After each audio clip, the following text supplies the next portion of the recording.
Indonesia akan segera memasuki era TV digital sebab migrasi siaran analog ke digital atau analog switch off atau ASO yang sempat tertunda beberapa tahun ini kini ditargetkan harus terlaksana selama 20 bulan lagi, yakni pada November 2022.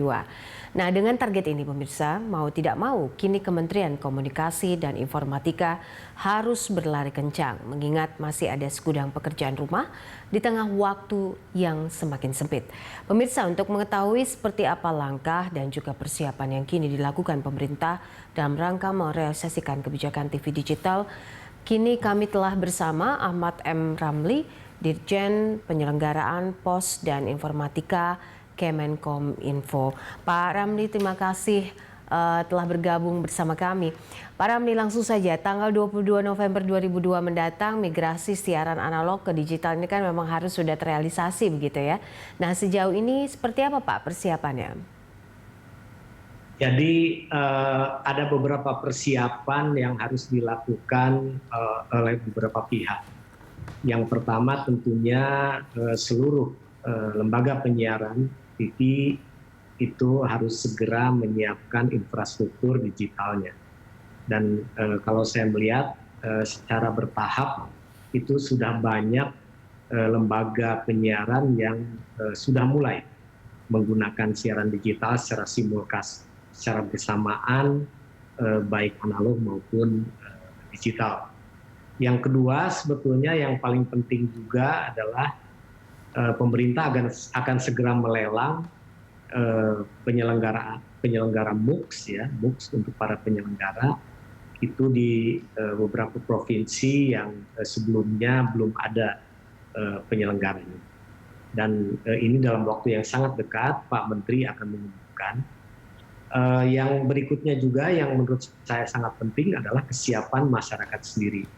Karena kalau kemudian pada tanggal 2 November 2022 itu analog switch off, artinya ASO itu kan analognya ditutup dan hanya ada siaran digital. Kalau TV masyarakat belum digital ready, maka pada saat yang sama masyarakat tidak bisa menerima siaran. Nah, oleh karena itu saya ingin mengajak masyarakat untuk coba mengecek TV masing-masing, apakah TV-nya sudah siap menerima siaran digital atau tidak. Kalau ternyata TV-nya belum siap digital, maka alternatifnya dua. Tentunya kalau memang mempunyai budget yang baik, bisa membeli TV baru, ya, seandainya, atau menukar TV itu dengan TV yang digital, atau kalau jika tetap ingin menggunakan TV yang lama, bisa melengkapinya dengan satu alat yang namanya set-top box. Set-top box itu alat yang bisa dikonek ke TV bukan digital, ya harganya pun berkisar antara 150-200 ribu begitu, dan dengan itu masyarakat kemudian bisa menerima siaran digital.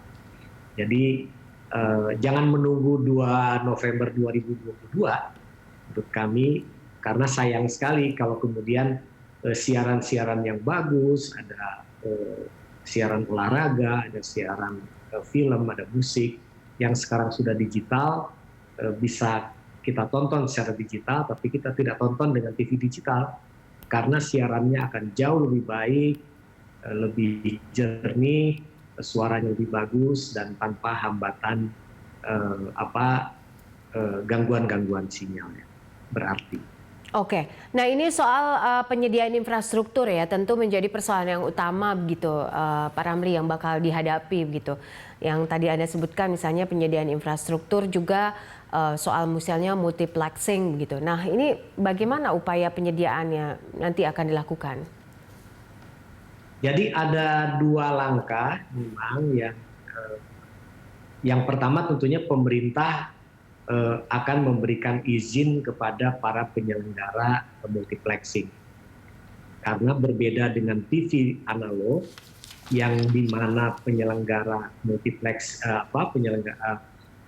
pemilik frekuensi, pengguna frekuensi dan pengguna kontennya itu bersamaan. Dalam digital bisa saja ada satu lembaga penyiaran hanya menyediakan konten dan tidak perlu memiliki multiplexing.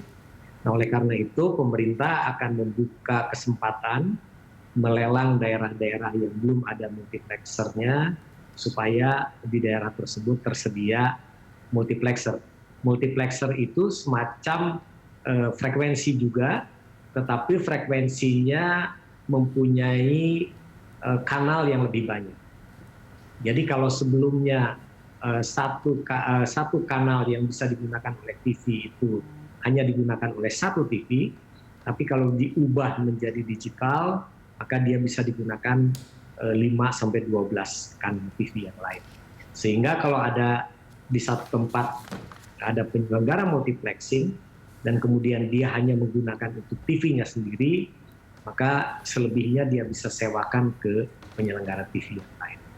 Itu dari sisi pemerintah. Jadi pemerintah akan memfasilitasi ini dan dasar hukumnya sudah ada, ya, Undang-Undang Nomor 11 Tahun 2020 tentang Cipta Kerja dan juga Peraturan Pemerintah Nomor 46 Tahun 2021 tentang pos telekomunikasi dan penyiaran. Yang kedua, tentunya yang harus disiapkan oleh lembaga penyiaran adalah dia harus segera membangun infrastrukturnya, dan kami yakin sebetulnya karena pada beberapa tahun lalu pernah mereka juga menggunakan penggunaan digital ini, maka itu bisa ditingkatkan terus, dan khusus untuk daerah-daerah yang sebelumnya belum ada digital, mereka harus segera juga menggunakan digital untuk siarannya, dan tidak perlu juga menunggu mereka sampai 2 November 2022. Jadi siaran simulcast sebetulnya sudah banyak dilakukan oleh TV-TV dari sekarang. Nah, oleh karena itu masyarakat sudah akan mulai terbiasa menggunakan menonton TV dengan saluran digital.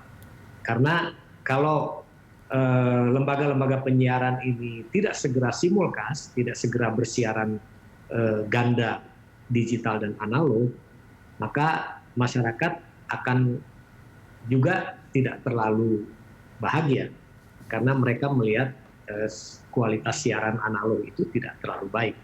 Tapi kalau sudah digital, lebih jernih, ya, kemudian lebih bersih dan juga lebih canggih. Fiturnya pun akan lebih baik. Oke. Mungkin ini yang tidak mudah begitu, soal sosialisasi Pak, dan juga vokasi mungkin ke masyarakat, karena ini kan mengubah perilaku, mengubah sebuah sistem begitu. Nah, bagaimana upaya yang akan dilakukan untuk sosialisasi persoalan ini? Kominfo sudah membentuk task force digital, dan kemudian kami juga sudah punya logo, punya banner, dan lain-lain, dan akan menggunakan semua kanal yang bisa kita gunakan untuk sosialisasi ini, termasuk iklan layanan masyarakat melalui sosial media, ya, kemudian melalui webinar-webinar dengan perguruan tinggi dan lain-lain, dan juga masyarakat pada umumnya. Kami juga sebetulnya mengimbau lembaga penyiaran televisi ini untuk juga mensosialisasikan secara intens, karena yang paling juga berkepentingan dengan masyarakat paham tentang ini adalah lembaga penyiaran itu sendiri. Jadi dengan demikian, kalau misalnya nanti masyarakat semakin banyak yang beralih ke digital, maka yang diuntungkan juga adalah lembaga penyiaran. Oleh karena itu, saya selalu mendapatkan report dari teman-teman, ya, lembaga penyiaran yang sudah mengatakan kami sudah mulai siaran digital di kota-kota ini terus, banyak sekali yang melaporkan. Kemudian juga ada yang sudah melaporkan juga iklan layanan masyarakatnya malah dikirim ke saya dan ke Pak Menteri, sehingga kami memberikan apresiasi yang sangat baik kepada mereka bahwa siaran-siaran dan iklan-iklan layanan masyarakat itu telah dibuat dan kemudian tayangkan di TV-nya, sehingga masyarakat menjadi aware dengan ini dan segera mempersiapkan untuk apakah dengan set-top box atau dengan yang tadi TV digital baru. Oke, baik. Terakhir Pak, mungkin untuk besok seperti apa ini planningnya? Maksudnya? Sorry. Acaranya seperti apa ini untuk switch off analog ini, Pak? Sebetulnya besok yang akan dilakukan tentunya Pak Menteri akan melakukan konferensi pers tentunya besok terkait lelang MUX ini, ya. Jadi kami ingin menyampaikan kepada masyarakat bahwa Kominfo secara transparan, secara terbuka dan kemudian bisa diketahui publik bagaimana kita bisa melakukan lelang MUX di berbagai provinsi ini, dan kemudian masyarakat juga kita himbau untuk bisa sama-sama mengikuti agar masyarakat tidak tertinggal ketika TV ini mulai beralih ke digital, ya. Karena saya melihat bahwa banyak sekali juga sekarang konten-konten yang sangat menarik itu sudah ada di digital, seperti olahraga, seperti film dan lain-lain. Jadi sayang sekali kalau masyarakat tetap berada di analog, padahal sebetulnya mereka bisa nonton dengan kualitas yang jauh lebih baik. Oke, baik. Pak Ramli, terima kasih untuk waktunya dan juga bincang-bincang yang bersama kami dalam Prime Time hari ini. Selamat sore.